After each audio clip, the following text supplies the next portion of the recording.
Eh bien, vous tous qui faites l'effort de zoomer ce matin, je voudrais vous saluer.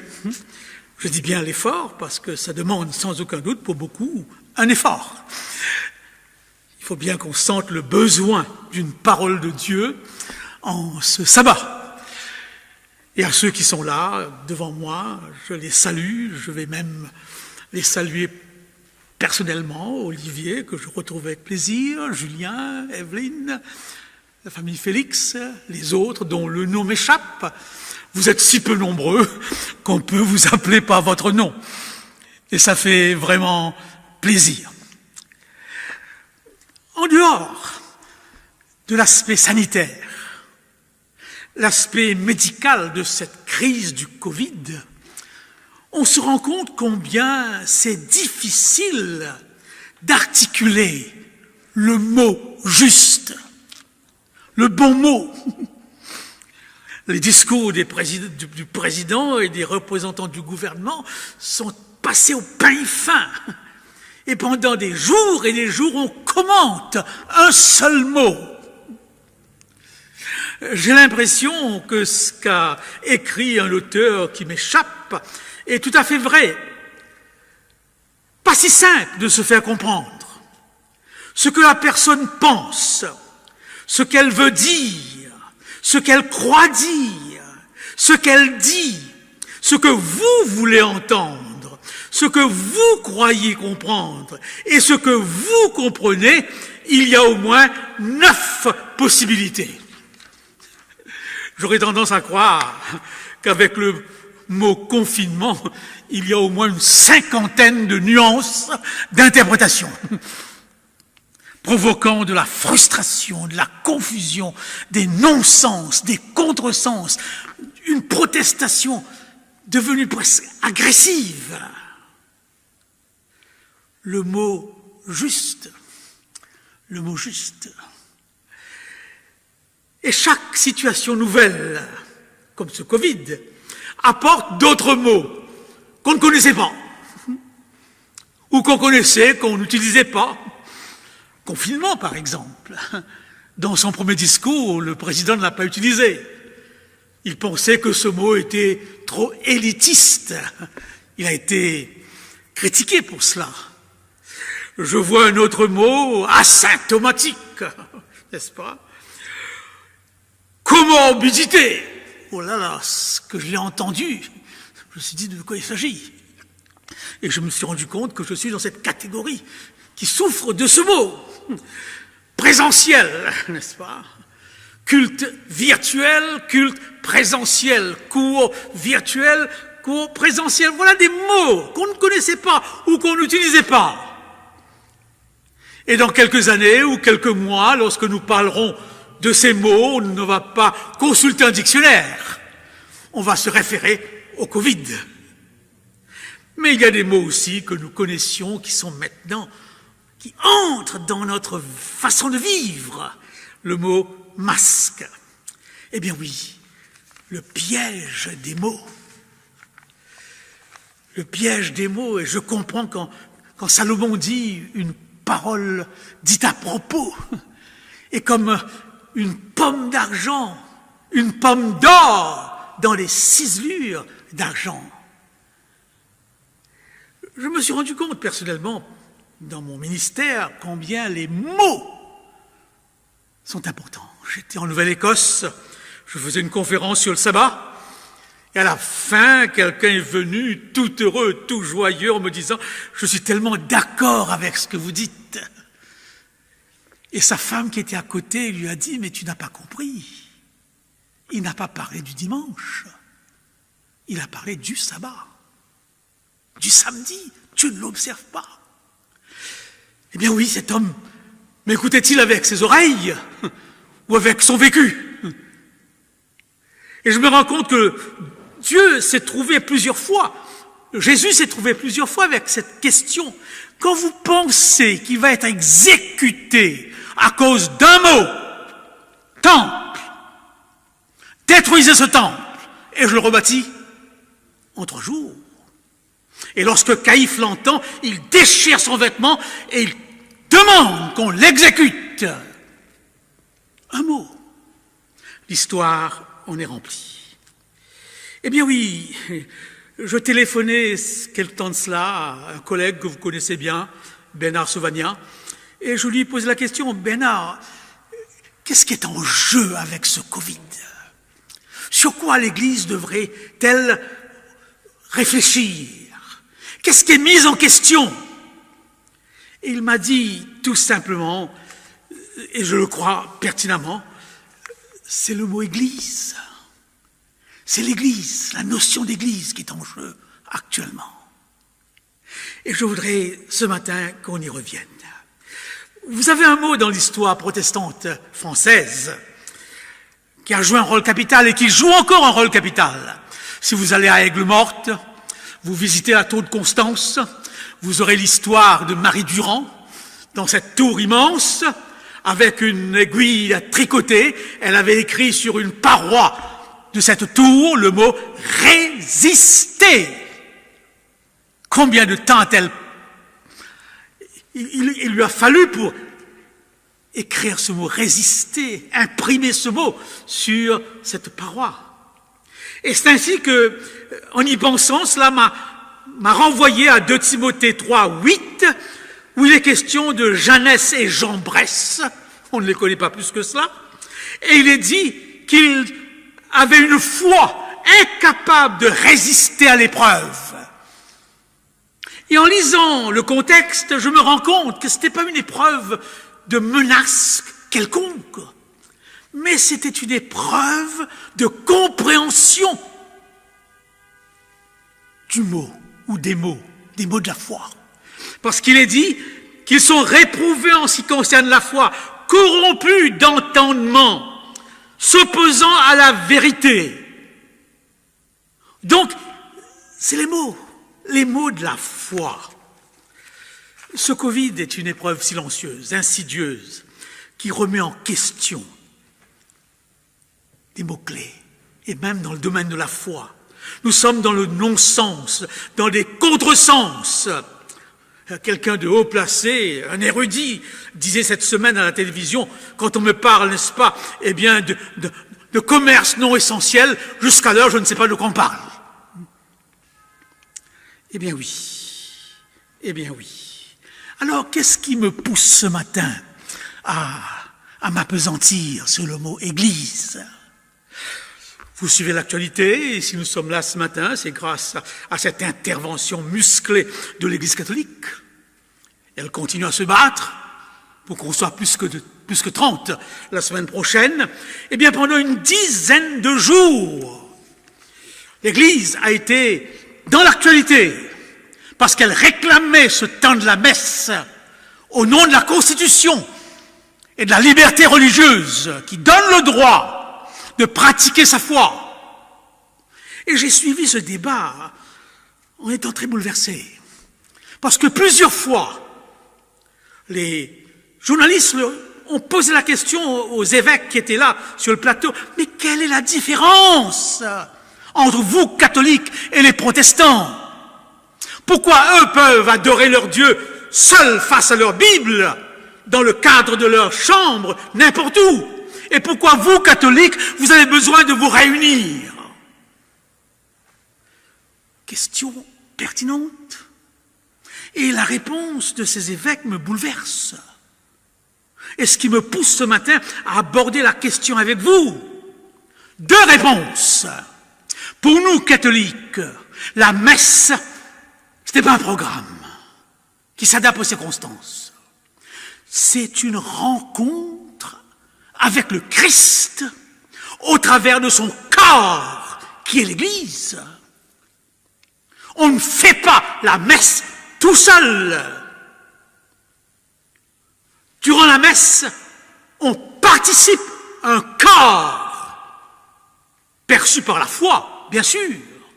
Et ce corps est le corps du Christ. Je ne sais pas si ça nous impressionne. Je ne sais pas si ça nous impressionne. Il y a donc une dimension famille corporative nécessaire, obligatoire. Première réponse. Et j'ai été frappé par cette intervention qui me bouleverse. Et j'espère que vous en serez bouleversés. Alors, a dit quelqu'un, voyez, le protestant, le mot-clé du protestantisme, c'est le mot seul. Sola. Le Christ seul. La foi seule. La gloire de Dieu seule.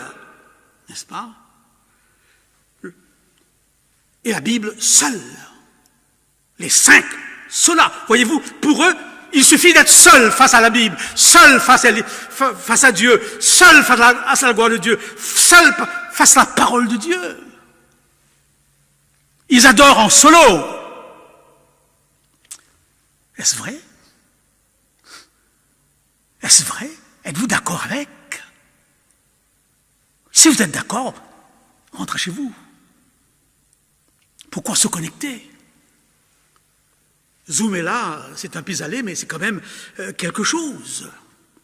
Eh bien oui, avons-nous besoin de l'Église?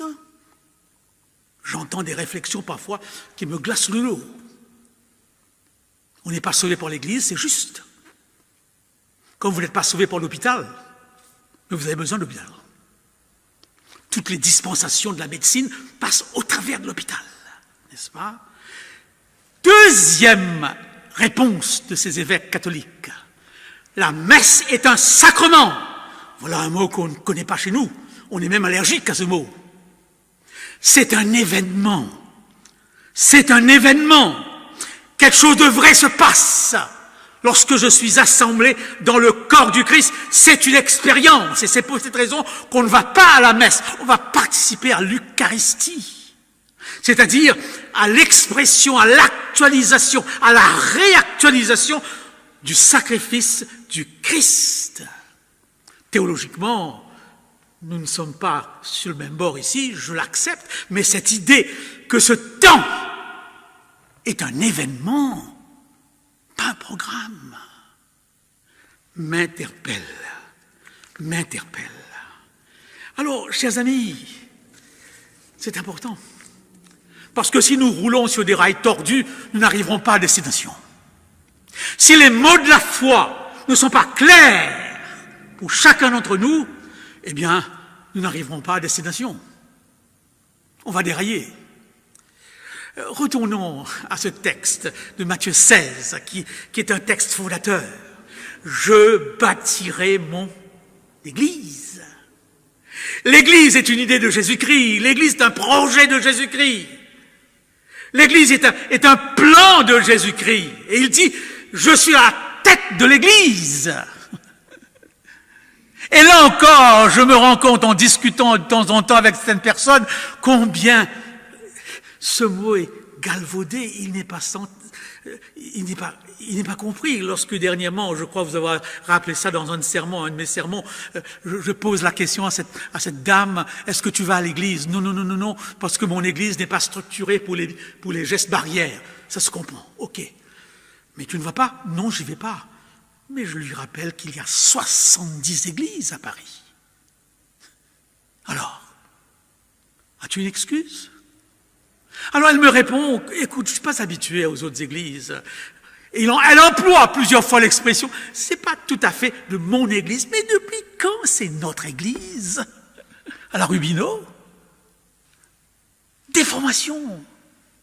Ça se comprend, je sens, c'est un point, ce sentiment. Mais si nous sommes incapables d'aller ailleurs alors que la nôtre est fermée, il y a un problème quelque part. La notion d'église nous échappe.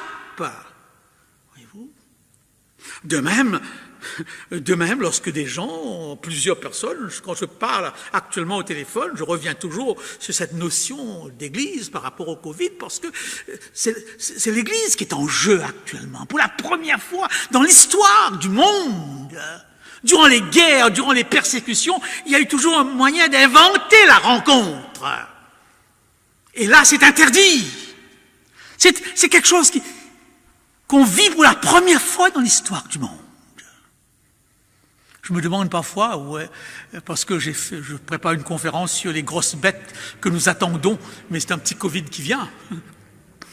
Je me demande, n'est-ce pas, si Dieu nous prépare à la venue des grosses bêtes, en passant par le petit Covid.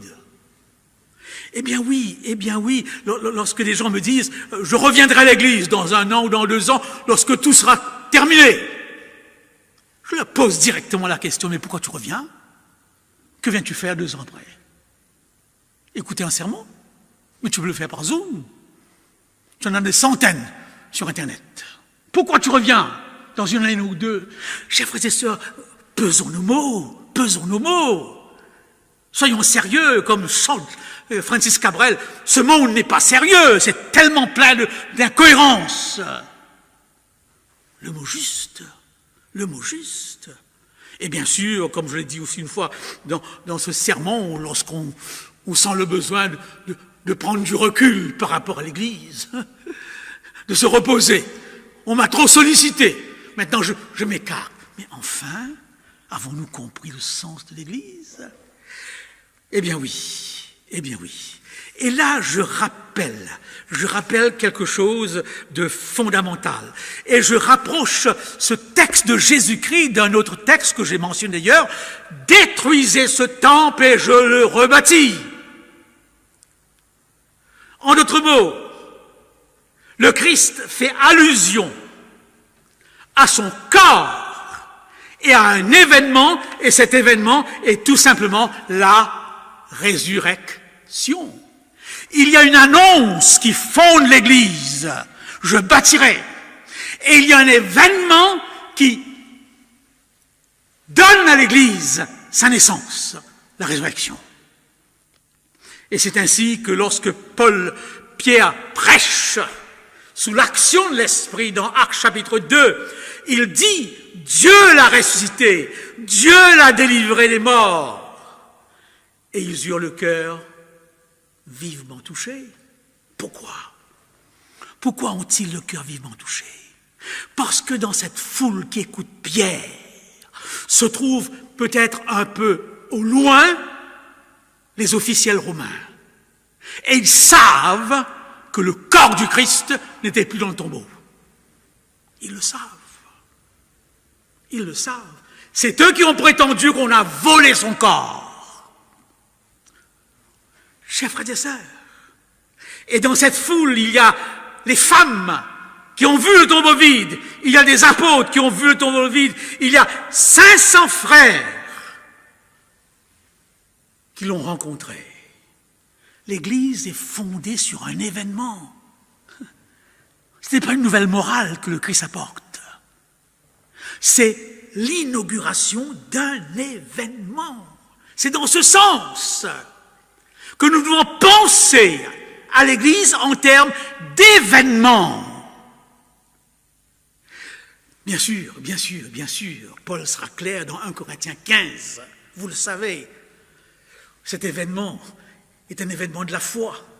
Toutes les preuves qu'on peut apporter de cet événement sont des preuves selon les Écritures. Mes chers frères et sœurs, on n'a pas besoin de plus que ça.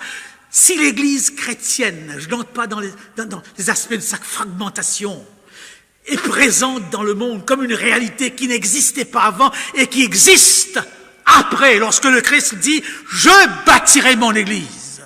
Si cette Église est aujourd'hui l'Église la plus importante qui soit, il faut bien qu'il y ait une explication.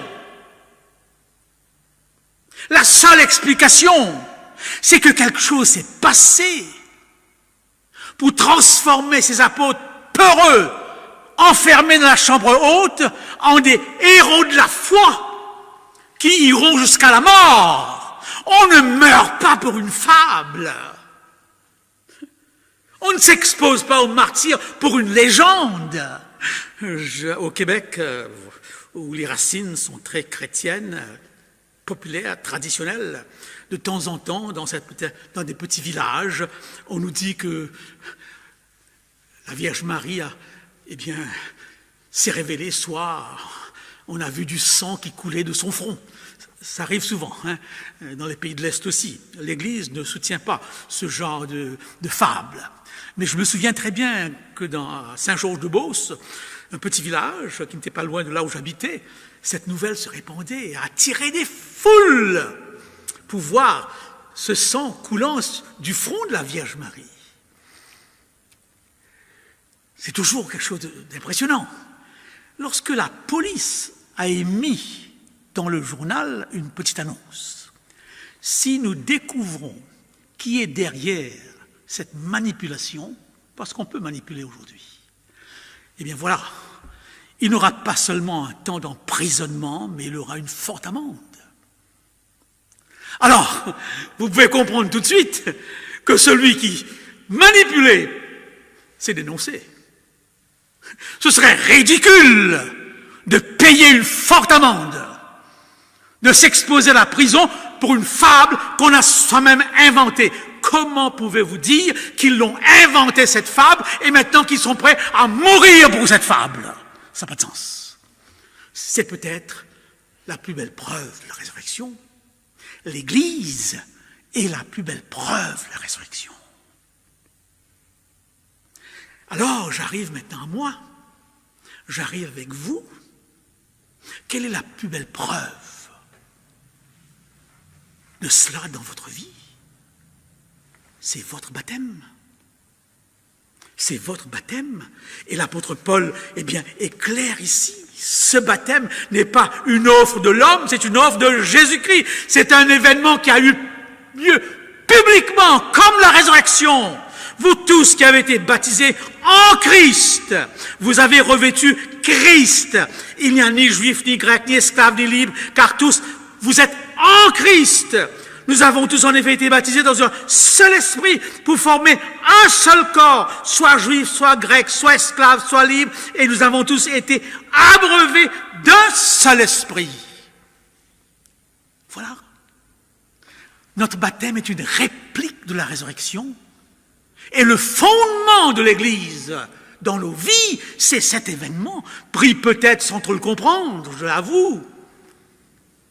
On a peut-être mis l'accent sur le salut en Jésus-Christ, mais pas suffisamment sur l'entrée dans un corps.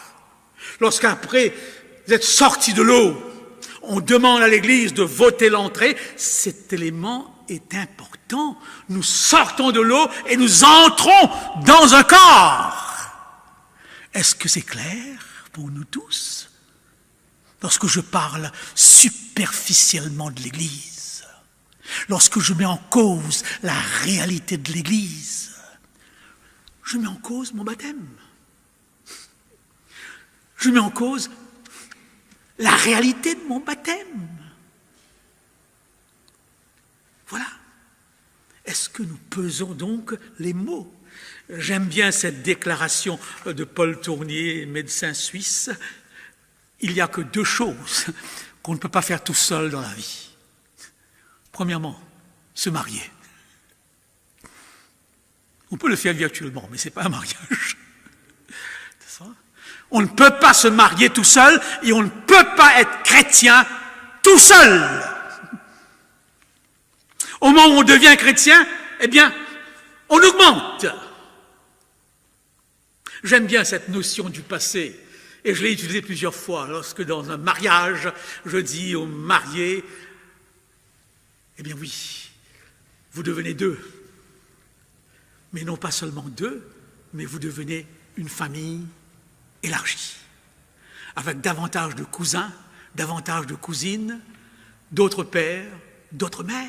Cette notion se perd dans un monde devenu individualiste. Oui, là où se trouve un membre, se trouve également le corps tout entier. Là où est le corps, il y a aussi le membre. Il n'y a aucun domaine de la vie à propos duquel le membre pourrait ou voudrait se retirer du corps.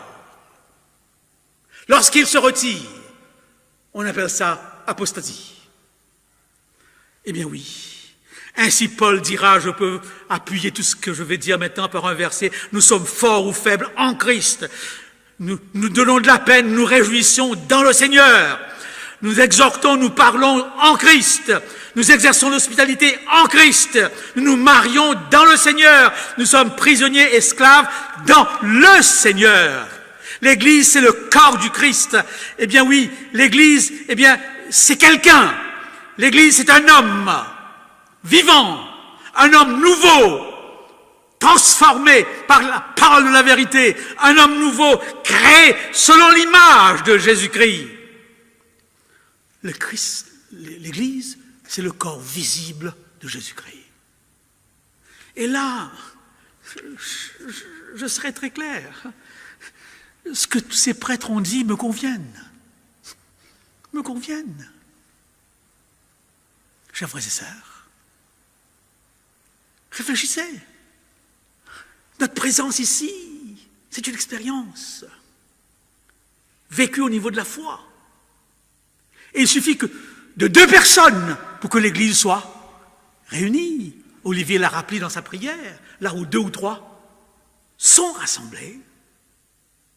C'est pour cette raison que le Covid n'est pas aussi menaçant que cela, parce que nous sommes dans des pays où nous pouvons chaque semaine essayer d'être 2 ou 3 au moins.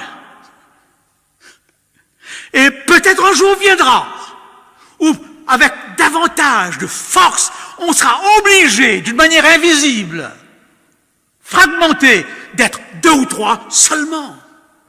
Sommes-nous prêts pour cela? Je disais un jour à un responsable de l'église du 130, qui est toujours en rénovation depuis des années, et on a payé des sommes folles jusqu'à maintenant pour cette rénovation.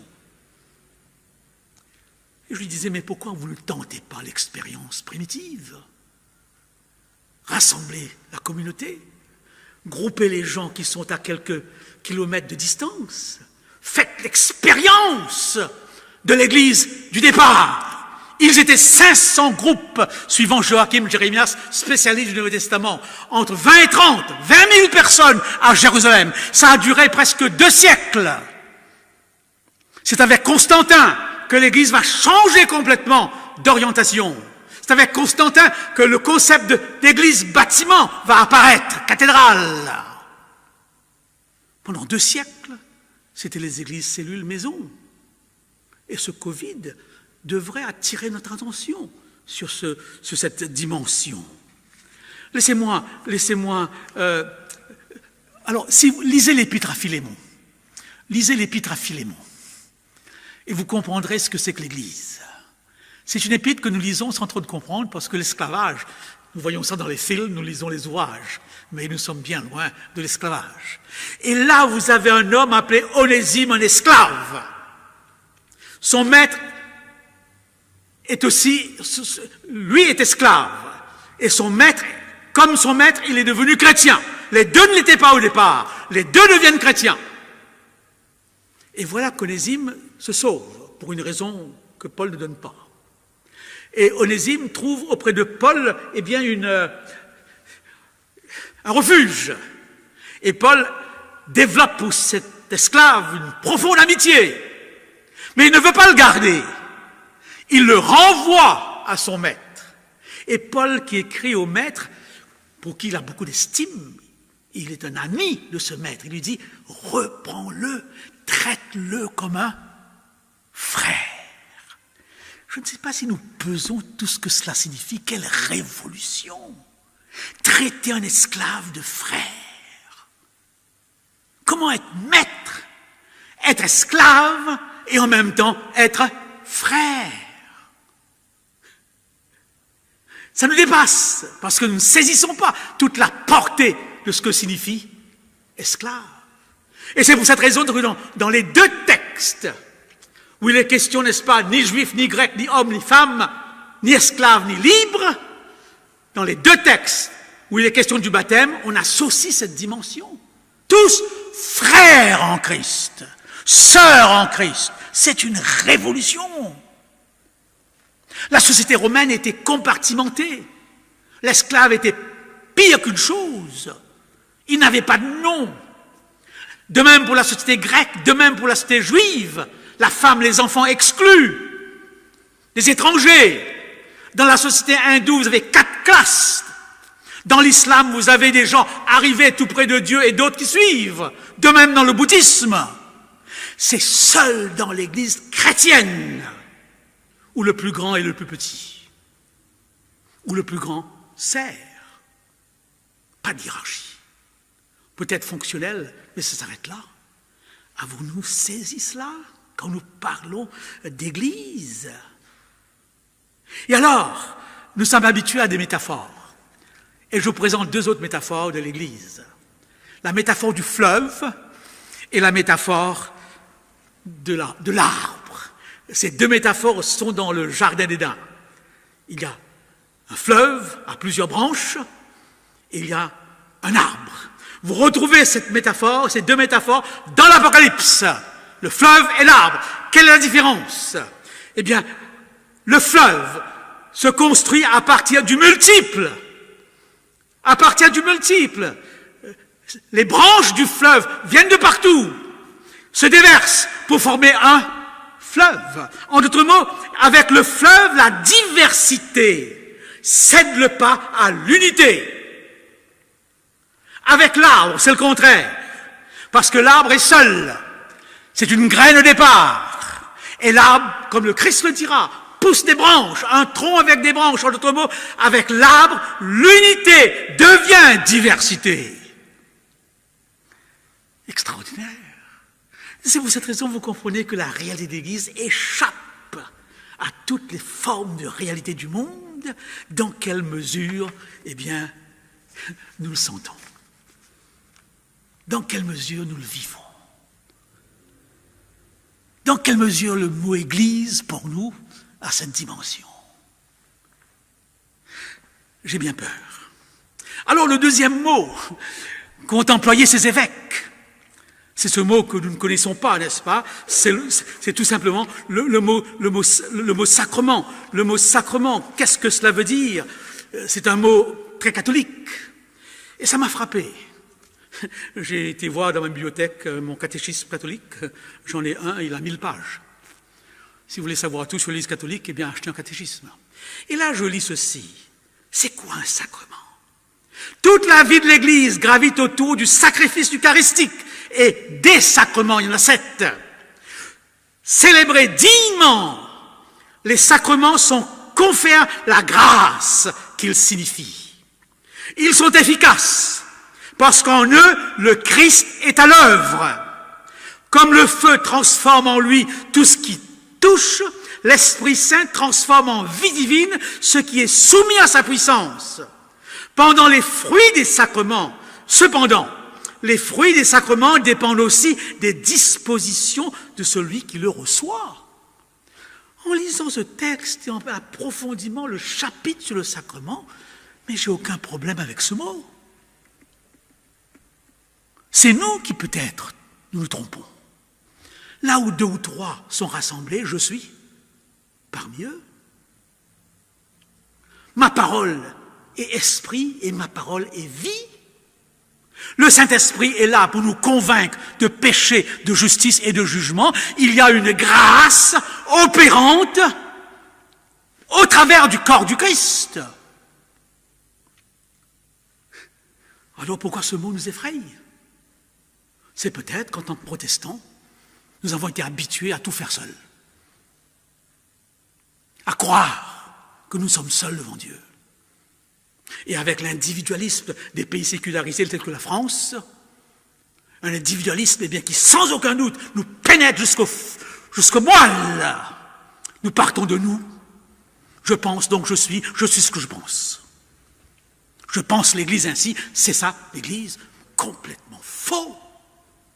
S'il y a une chose où nous devrions résister, ce sont ces contresens du siècle.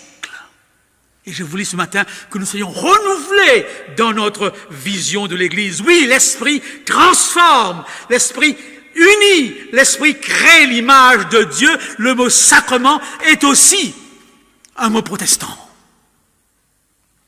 Et Dietrich Bonhoeffer, ce théologien qui a été jusqu'à la mort et qui a écrit un livre, Le prix de la grâce, eh bien, souligne cette dimension de la parole et cette dimension du sacrement. Ainsi, chers frères et sœurs, dans cette première église, il n'y a pas de tradition, il n'y a pas de bâtiment, il n'y a pas de constitution, il n'y a pas de manuel, il n'y a pas de programme, il n'y a pas de pasteur, il n'y a pas de comité des anciens, il n'y a pas de comité de planification. Bien sûr, on en aura besoin vu l'expansion de l'église, mais faisons attention, parce que ces sous-produits fonctionnels deviennent ensuite réalité absolue. On juge l'Église par sa tradition. On juge l'Église par son programme. J'aime cette Église parce qu'il y a un beau programme pour les enfants. Et quelqu'un me disait, j'aime cette église, il y a un beau programme, et on ne me demande rien. Au moins je peux y venir et m'asseoir et écouter. J'ai envie de leur dire, t'as rien compris. C'est pas la peine, tu perds ton temps. Reste à la maison. Excusez ma franchise. Jésus a dénoncé chez les pharisiens ces jeux de mots. Il a employé des mots forts. Et alors cette église, eh bien, se limite à l'enseignement des apôtres, à la communion fraternelle, au partage du pain, à la prière, aux hymnes et aux louanges, et surtout à des actes miraculeux, il faut bien le reconnaître, qui va faire la force de l'Église. C'est pourquoi j'ai tendance à appeler les actes des apôtres les actes de l'Esprit. Chers frères et sœurs, chers amis, l'Église est une communauté. Alors, qu'est-ce qui, dans l'Église, fait ce temps que nous sommes ensemble un événement? Deux choses. Une est présente chez les protestants, très présente, l'autre pratiquement pas. Vous avez remarqué que les évêques ont dit le corps du Christ, premier élément. Qu'est-ce qui nourrit ce corps? La parole. La parole.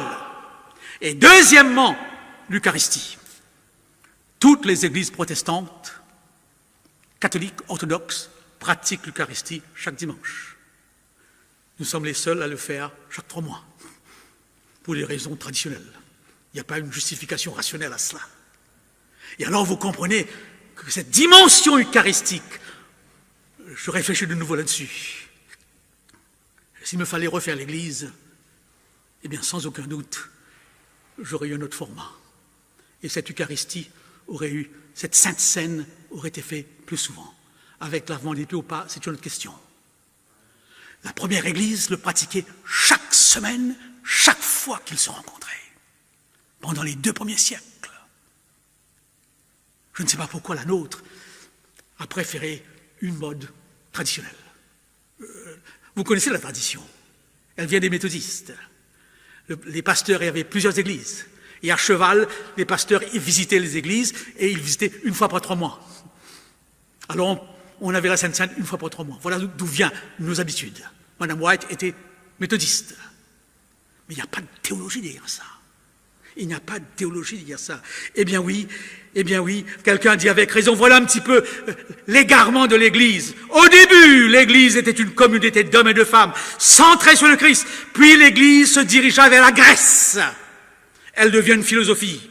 Puis elle se dirigea vers Rome. Elle devient une institution. Puis elle se dirigea vers l'Europe. Elle devint une culture. Tout ce bazar sur la Noël demande combien l'Église est devenue une culture. Ensuite, elle se dirigea vers les États-Unis. Elle est devenue une entreprise. Très rapidement définie. Les déviations de l'Église. Eh bien oui, chers frères et sœurs, si nous croyons que là où 2 ou 3 sont rassemblés, que la parole de la prédication est une parole vivante qui fait événement. Et justement, Dietrich Bonhoeffer reprend cette image de l'Apocalypse où il dit « Pendant la prédication, Jésus se déplace entre les chandeliers. » Si nous avions à l'esprit cette présence du Christ, eh bien, notre adoration aurait été différente. Nos distractions n'existeraient pas. Et notre portable resterait dans son sac. C'est que cette réalité difficile, je le reconnais, spirituelle du Christ marchant dans l'Église, lors de la prédication de la parole, eh bien, devrait nous impressionner davantage. La joie de vivre de cette réalité. Revoyons nos copies, le besoin de l'Église. Permettez-moi d'apporter quelques petites notes personnelles. C'est toujours bien de pouvoir le faire sans aucun désir d'exemplarité.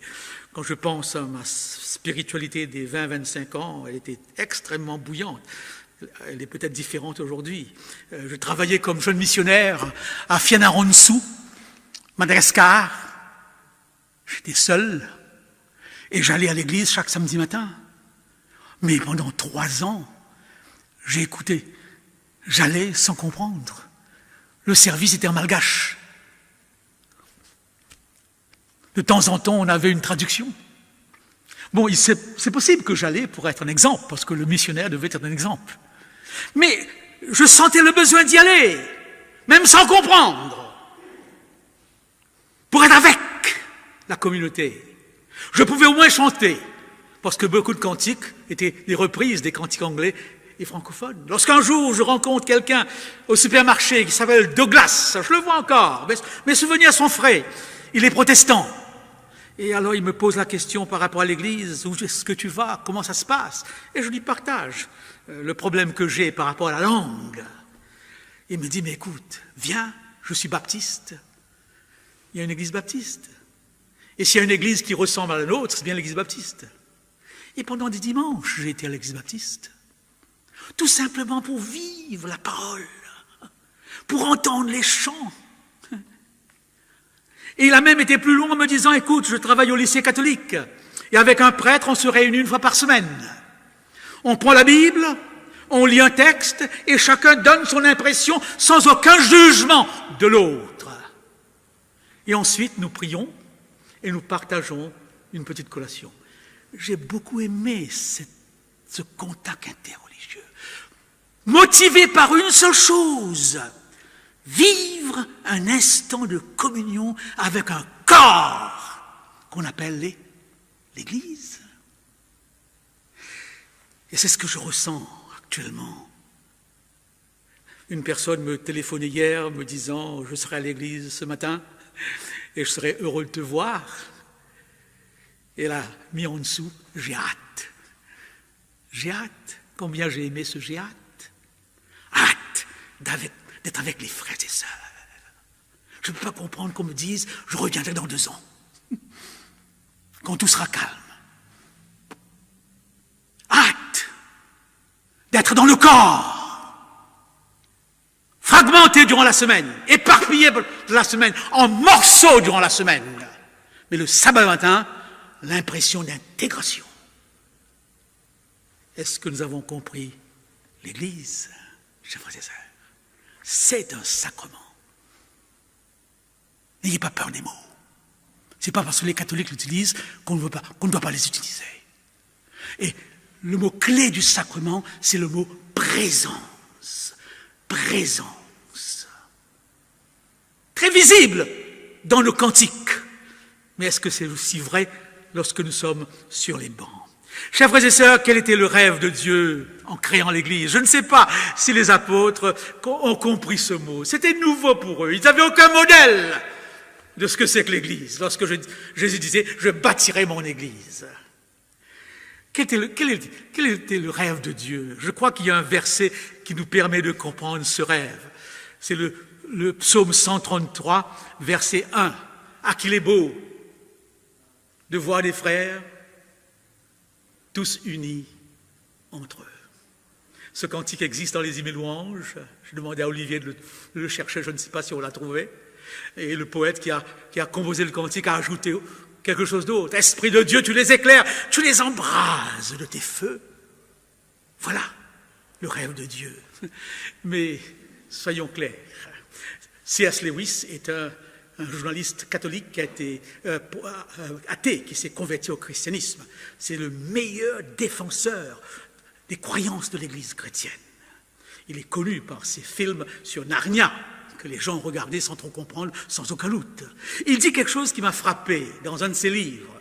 Il dit, le Dieu chrétien peut faire les choses tout seul. Il a les moyens de faire les choses en un clin d'œil, à la perfection même. Mais c'est un Dieu qui aime déléguer. Qui aime déléguer. Oui, il pourrait le faire tout seul. Parfois, je me suis posé la question, mais pourquoi est-ce qu'il n'évangélise pas tout seul?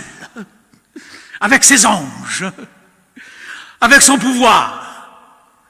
Je me suis posé souvent la question, Seigneur, pourquoi tu mets cette responsabilité sur moi, sur chacun d'entre nous, sur l'Église? Mais il aime déléguer. Alors, Lewis dit, il pourrait le faire tout seul. Ça, c'est une question qui me travaille. Est-ce qu'il peut le faire tout seul? Je vous raconte, pour clarifier cette pensée, ma pensée alors que nous orientons vers la fin, cette histoire que je vous ai racontée plusieurs fois. Mais les histoires, on les aime, n'est-ce pas? Lorsque le Christ arrive au ciel, l'ange Gabriel le reçoit, et l'ange Gabriel entame une conversation et lui dit « Alors, comment ça va sur terre? Comment ça va ?» Le Christ répond « Ça va bien. Est-ce que tu as terminé ton œuvre ?» Le Christ dit « En ce qui me concerne, oui. J'ai lancé l'Église. J'ai donné le fondement de l'Église. Je suis ressuscité, je monte au ciel. Et alors, dit Gabriel, c'est terminé ?» Jésus dit non. Ça commence. Bon. Et qui va continuer cette œuvre? Et Jésus dit, Pierre, Jacques, Jean et les autres. Maintenant, Gabriel ne se fait aucune illusion sur Pierre, Jacques, Jean et les autres. Pierre, le versatile, le monsieur je sais tout. Et les autres. Et alors, Gabriel regarde Jésus et dit, crois-tu qu'ils y arriveront? Et Jésus qui répond cette phrase qui me bouleverse toujours, « Je n'ai personne d'autre pour le faire. Je n'ai que Pierre, Jacques et Jean, j'ai qu'Olivier, j'ai qu'Evelyne, j'ai que vous pour le faire. Est-ce que nous sommes prêts à le faire? Jusqu'à quel point sommes-nous prêts à le faire?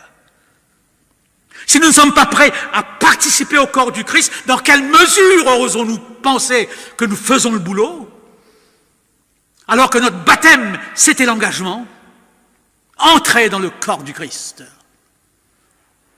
pour faire de ce monde un lieu où ce corps devient visible.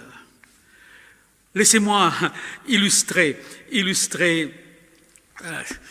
ce que je viens de dire par deux petites histoires. Il était question d'un musicien, qui voulait que son orchestre joue quelque chose d'extrêmement difficile.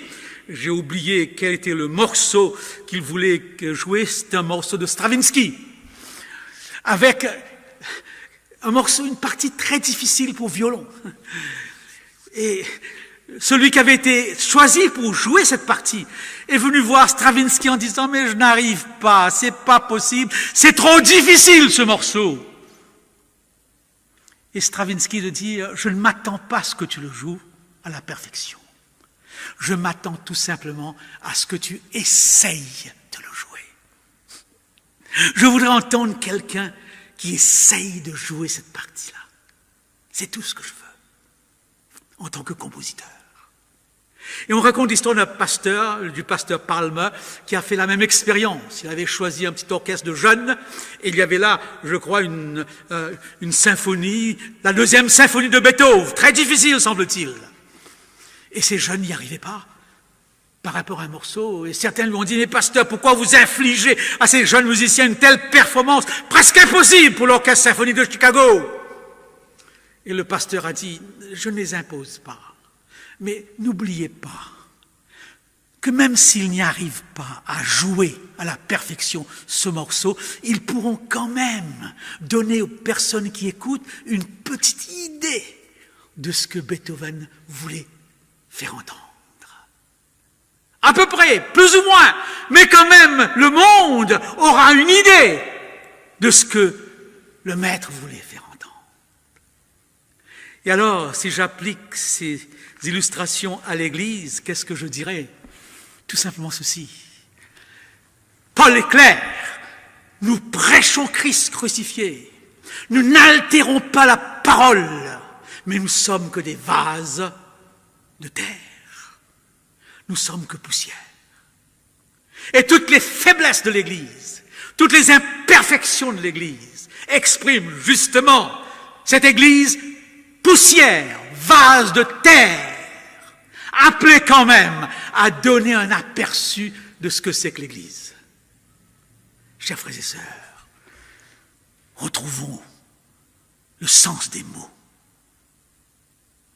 Et essayons de voir dans quelle mesure notre vie est incohérente.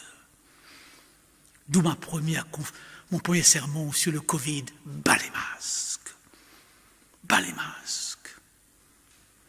Sois sérieux. Et je crains de ne pas l'être toujours. Je crains que ce Covid anesthésie notre spiritualité.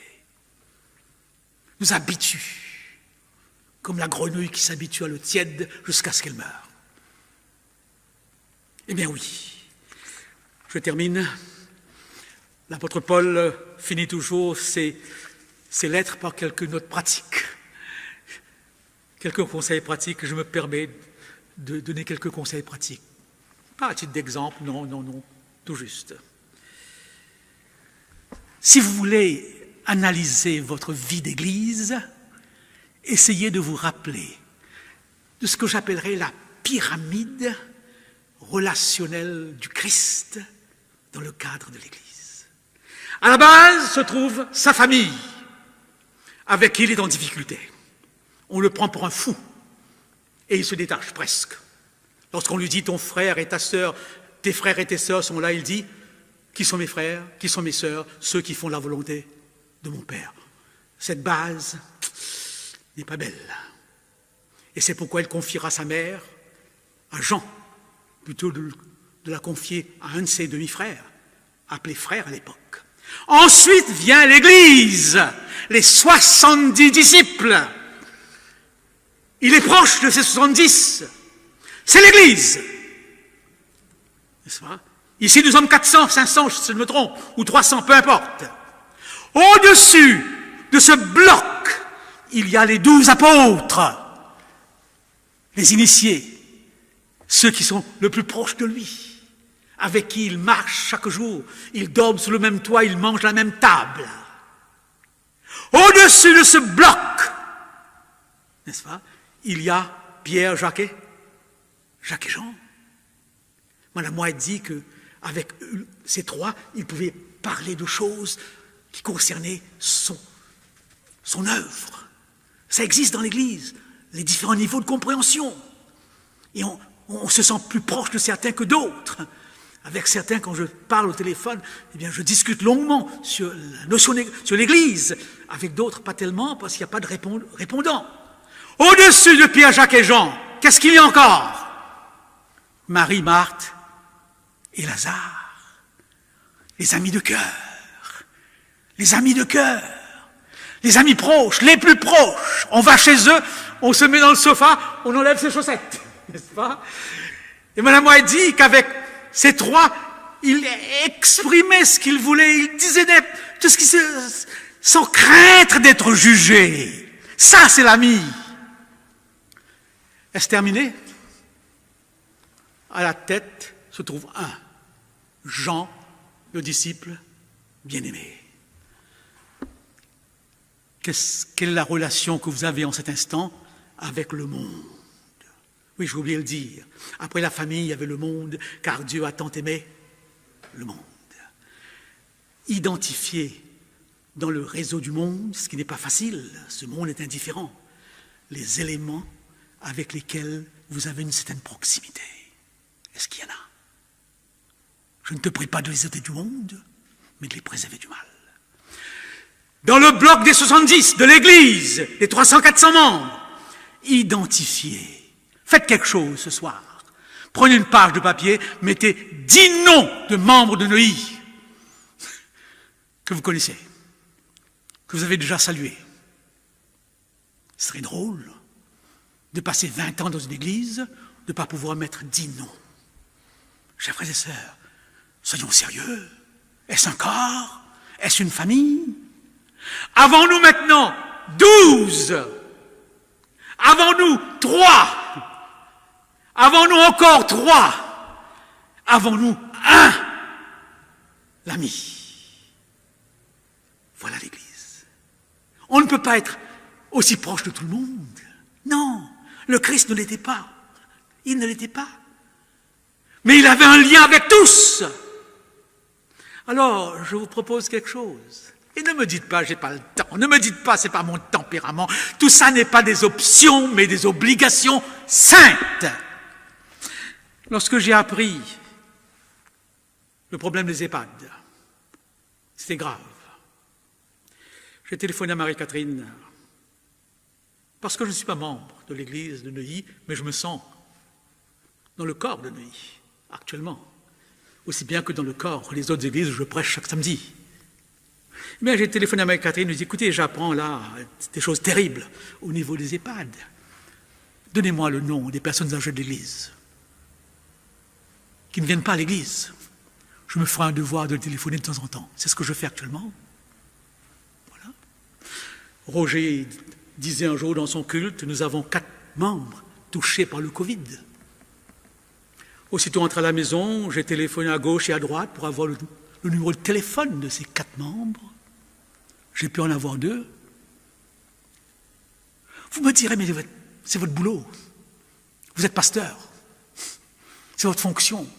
En partie, oui, mais pas vrai. Paul ne dit pas prier les uns pour les autres au pasteur. Il ne dit pas supportez-vous les uns les autres au pasteur. Il ne dit pas réjouissez-vous avec ceux qui se réjouissent, pleurez avec ceux qui pleurent au pasteur. Oui ou non? Il le dit à l'église. Et si vous partez du principe que vous n'avez pas le temps de le faire, Dieu vous dit, je te donne tout un samedi pour le faire. Prends-en 10 minutes. Est-ce que vous direz à Dieu, j'ai pas le temps? C'est ça le sabbat. Le corps du Christ, mis dans l'actualité de nos vies. Est-ce difficile, chers frères et sœurs? Est-ce si difficile? Soyons sérieux. Soit nous ne voulons pas, soit nous n'avons pas l'habitude, soit nous prenons le prétexte de notre tempérament individualiste, soit nous n'avons pas compris ce que c'est que l'Église. Qu'est-ce que je fais? Ce petit portable, vous l'utilisez pour tout, chers frères et sœurs. C'est devenu partie intégrante de votre vie. Pourquoi vous ne l'utilisez pas pour prier avec quelqu'un de temps en temps? Je le fais maintenant systématiquement. La première fois, c'était difficile. Pas habitué. Pas habitué. Maintenant, je le fais systématiquement et je me rends compte d'une chose. Dernièrement, lorsque j'étais à l'hôpital, j'ai reçu des appels comme jamais auparavant. J'ai compris que l'Église n'était pas seulement régionale, mais presque universelle. Ayant travaillé dans beaucoup de pays, ces appels venaient de partout. Grâce à ma fille qui est sur Zap, qui est sur WhatsApp, sur Messenger, sur tout ce panorama, ce qui n'est pas le cas pour moi. Elle m'envoyait des messages. Et à chaque fois que quelqu'un me faisait un message par téléphone et me disait « Je vais prier pour toi », et je lui disais « Tu sais, prie tout de suite ». Et je sentais un embarras. Même avec des collègues pasteurs. Un pasteur insistait « Karl, je vais prier pour toi, je vais prier pour toi ». Je lui dis « Mais écoute, je suis à ton écoute, prie tout de suite ». Faites-en l'expérience, chers frères et sœurs. Où est la difficulté? Où est la difficulté? Dans notre manque de volonté ou notre incapacité de comprendre simplement ce que c'est que l'Église. Nous avons un pasteur, le pasteur Kider. La Fédération Sud, depuis 15 ans, met l'accent sur les petits groupes. Et il donne un séminaire, il a appelé son séminaire « Simple Church », Église simple. Et un des éléments, c'est cette simplicité de la relation. Qu'est-ce que j'ai dit à cette première personne âgée? Sœur, je ne vous connais pas. Je ne vous ai jamais vu. Je pense que vous ne venez pas souvent. Elle m'a dit, oui, pasteur, je ne viens pas, mais je vous connais, parce que je prêche. Elle m'a entendu. Et je prends tout simplement quelques nouvelles. Comment ça va? Comment ça va? Et je me suis rendu compte qu'elle a beaucoup parlé, beaucoup plus que moi. Elle avait un besoin de parler. Et ensuite, question très simple, est-ce que je peux prier pour vous? Est-ce que vous avez une demande spéciale? Et en disant au revoir, je dis tout simplement, je laisse un verset.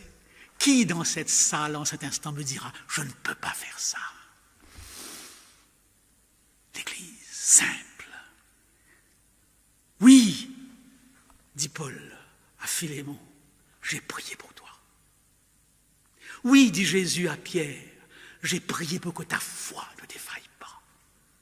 Oui, dit Jésus aux apôtres, priez pour moi. Si vous voulez que je prie pour vous, téléphonez-moi, je prierai pour vous. Par téléphone. C'est devenu une habitude de ma vie maintenant. Parce que cet outil est à la portée, un clic, et ça suffit. Et on peut même voir le visage maintenant, grâce à WhatsApp. Vous me direz, on n'a pas l'habitude. L'Église est une réalité à laquelle nous ne sommes pas habitués. Appeler un esclave frère, c'est pas dans les habitudes. Ni juif, ni grec, ni homme, ni femme, c'est pas dans les habitudes humaines. L'Église a une dimension extraordinaire. Voilà ce que j'ai voulu ce matin vous rappeler, le piège des mots.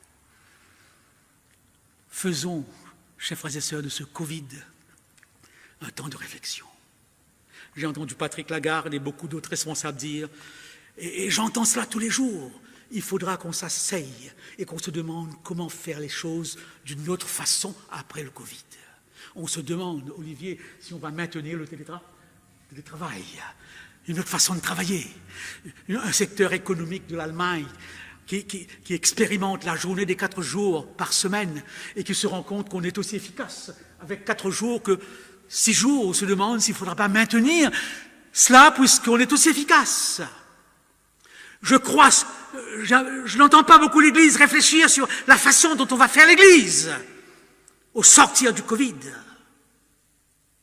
Est-ce qu'on va la faire comme on a l'habitude de faire? La faiblesse que le Covid nous révèle, c'est qu'il y a un élément qui manque. Et c'est pourquoi beaucoup de gens se détachent de l'Église, c'est qu'on n'a pas réussi à créer le sentiment d'appartenance. Et je crois avec mon expérience pastorale que si on ne réussit pas à faire corps, c'est parce que l'Église adventiste a 3 priorités. Premièrement, believing, comme le disait l'anglais, croire, le dogme, la doctrine, premier élément, en tête. Si tu ne crois pas, tu ne chantes pas dans la chorale. C'est plus le cas aujourd'hui. À mon époque, c'était le cas. Pour participer à quoi que ce soit dans l'Église, il fallait avant tout croire et être baptisé. Deuxième élément, behaving, se comporter. Tant que tu n'as pas un comportement qui correspond à l'éthique de l'Église, tu ne participes à rien. Eh bien oui, pendant longtemps j'ai vécu dans cette approche. Troisième élément, eh bien oui, belonging, appartenir. Et un juif disait un jour à notre pasteur, chez nous les juifs, nous ne commençons pas avec la croyance. Nous ne commençons pas avec le comportement, nous commençons avec l'appartenance. Comment créer l'appartenance, le sentiment d'appartenance, pour ne pas vivre comme un électron libre dans l'Église? C'est ça, à mon point de vue, la réflexion que j'aurais aimé que l'Église fasse. Comment, dans une Église de 400, 500 membres, créer le sentiment d'appartenance et ne pas avoir l'impression d'être attaché à l'Église comme on est rattaché à un chewing-gum qui s'effiloche au fil du temps. Avoir hâte de se retrouver. Pas seulement pour écouter une parole de Dieu vivante, qui ne revient jamais sans effet, un marteau qui brise, une rosée qui rafraîchit, une épée qui sépare jointure et moelle, n'est-ce pas? Un vent qui souffle. Lorsque quelqu'un me dit « J'ai beaucoup aimé ton sermon, c'était intéressant », je suis très malheureux. Très malheureux. Je n'aime pas qu'on me dise que mon sermon est intéressant. Je me dis « T'as raté ». Si on me dit « J'ai été bouleversé, j'ai été dérangé, je ne suis pas d'accord, je n'adhère pas, je me suis senti bien », alors, un événement a eu lieu dans vos cœurs, la parole revient en faisant effet. Eh bien oui, je bâtirai mon Église. Attention aux mots de la foi qui trahissent notre incompréhension des choses. Que Dieu bénisse. Amen.